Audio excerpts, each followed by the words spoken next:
அண்மை செய்தி. மதுரை மாவட்ட நீதிமன்ற வளாகத்தில் 2 வழக்கறிஞர்களை தாக்கியதாக புகார். கியூ பிரான்ச் உளவுத்துறை காவல்துறையினர் தாக்கியதாக புகார் எழுந்துள்ளது. கூடுதல் விவரங்களுக்கு நமது செய்தியாளர் பாலமுருகன் இணைகிறார். வணக்கம் பாலமுருகன். விவரம்.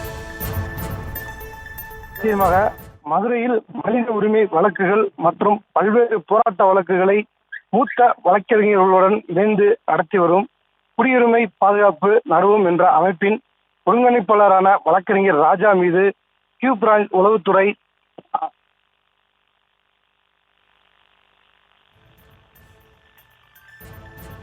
காவல்துறை இருசக்கர வாகனத்தின் போது விபத்து ஏற்படுத்தியுள்ளனர்.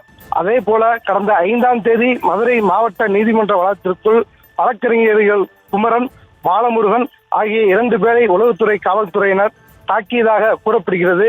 வழக்கறிஞர்களை தாக்கிய கியூ பிரான்ச் உளவுத்துறை காவல்துறையினர் மீது நடவடிக்கை எடுக்க வேண்டும் என மதுரை மாவட்ட நீதிமன்ற வழக்கறிஞர்கள் 100க்கும் மேற்பட்டோர் நீதிமன்ற வளாகத்திற்கு முன்பாக கண்டன ஆர்ப்பாட்டத்தில் ஈடுபட்டார்கள்.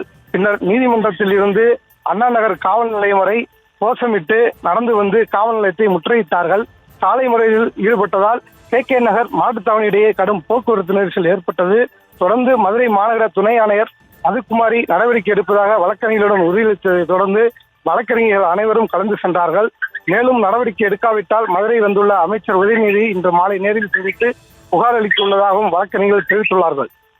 விவரங்களுக்கு நன்றி பாலமுருகன்.